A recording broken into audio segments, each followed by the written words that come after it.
मी एक आधुनिक स्त्री आहे, जिला तिचे पाडसही महत्त्वाचे आहे आणि तिचे करिअरही. वाढणाऱ्या कुटुंबाबरोबर वाढणाऱ्या गरजा पाहून स्त्रीला नोकरी करणं भाग झालं आणि नोकरीला जाताना बाळाची मिठी सोडवणं मात्र जीवावर आलं. ट्रॅफिक आणि गर्दीतून वाट काढता काढता दमछाक व्हायला झाली तर कंपन्यांचे टार्गेट पूर्ण करता करता आवडत्या छंदाला दूर सारावं लागलं. नमस्ते, मी प्राजक्ताच कथा या यूट्यूब चॅनलमध्ये तुमचं स्वागत आहे. माझ्या कथेचं नाव आहे अनुत्तरित प्रश्न. दुपारची वेळ होती. माधुरीची गाडी सुसाट धावत होती. उन्हाच्या झळा लागत होत्या, पण तिला त्याची पर्वा नव्हती. सासूबाईंचा ऑफिसमध्ये फोन आला की लहानग्या बाळाला उलट्या होत आहेत. सुदैवाने ऑफिसमध्ये कोणतीही मीटिंग नव्हती. मॅनेजर सरांना सांगून ती तडक निघाली. गाडीच्या स्पीडबरोबर तिच्या विचारांनीही स्पीड घेतला होता. काय झाले असेल माझ्या बाळाला? मागच्या आठवड्यात तर सर्दी पडसे कमी झाले, तोपर्यंत हे नवीन काय सुरू झाले? आता त्याची परत किरकिर वाढणार आणि परत आज रात्री झोप नाही मिळणार.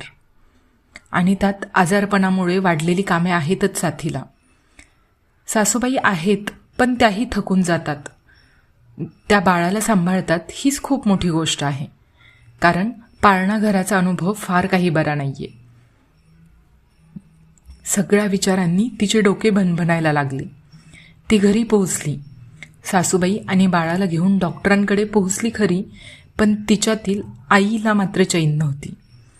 घरी येऊन उलटीचे औषध पाजून तिने बाळाला दूध पाजण्यासाठी कुशीत घेतले आणि बाळ झोपतोय हे पाहून स्वतःही डोळे मिटले. तिने डोळे मिटले खरे, पण मागच्या 2 वर्षातला तिचा प्रवास तिच्या डोळ्यांसमोर तरळू लागला. सुधीरला अमेरिकेचा व्हिसा मिळाला तेव्हा ती फक्त 3 महिन्यांची प्रेग्नंट होती. अमेरिकेला जाणे सुधीरचे स्वप्न होते. तो खूप खुश होता. तिचा जॉब, तिचे करिअर तिला सोडायचे नव्हते. त्यामुळे ती सुधीरसोबत जाण्याचा प्रश्नच नव्हता. आणि शिवाय अनोळखी देशात तिच्या पिल्लाला जन्म देण्यास तिचे मनही धजावत नव्हते. त्यामुळे ती इथे भारतात राहून तिचा जॉब, तिचे करिअर आणि पर्यायाने तिचा संसार ही एकटी सांभाळणार होती. हे तिने ठरवले, अगदी स्वखुशीने. पण जसजसे प्रेग्नन्सीचे दिवस पुढे सरकू लागले तेव्हा एकटीच्या प्रवासातल्या सुधीरच्या पोकळ जागा तिला जाणवू लागल्या. 6व्या महिन्यात ज्या क्षणी बाळाची पहिली हालचाल तिला जाणवली, तो क्षण तिच्या हृदयाची धडधड वाढवणारा होता. तो क्षण खूप नवा होता, पण खूप आनंद देणारा होता. तो क्षण पोटात तयार होणाऱ्या तिच्या आणि सुधीरच्या बाळाची खरी जाणीव करून देणारा होता. पण त्या क्षणाचा एकत्र आनंद उपभोगायला सुधीर होता कुठे? तिथून तर खरी सुरुवात झाली.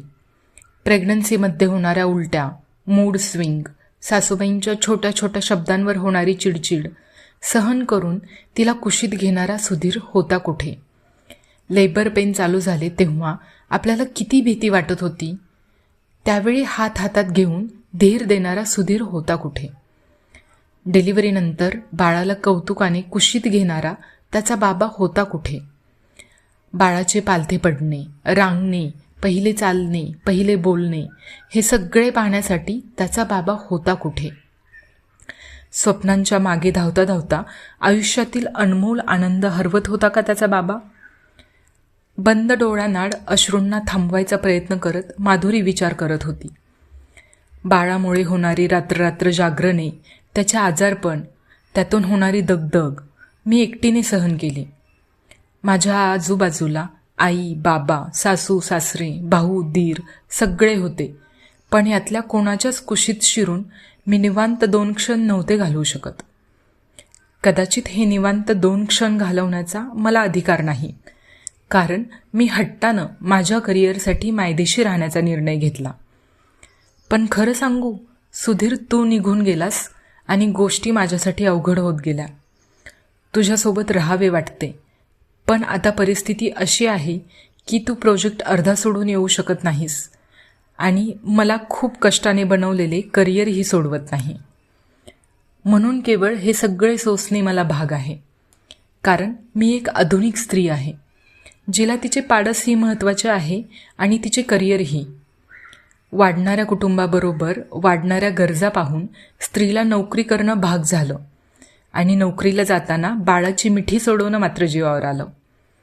ट्रॅफिक आणि गर्दीतून वाट काढता काढता दमछाक व्हायला झाली, तर कंपनीचे टार्गेट पूर्ण करता करता आपल्या आवडत्या छंदाला दूर सारावं लागलं.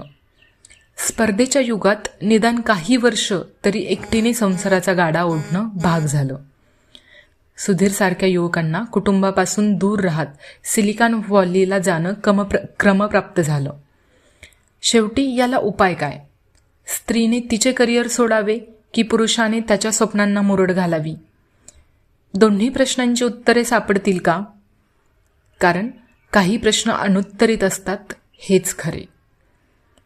या प्रश्नांचा विचार करता करता माधुरीला झोप लागली आणि निदान काही काळ तरी ती या अनुत्तरित प्रश्नांच्या दुनियेपासून दूर गेली.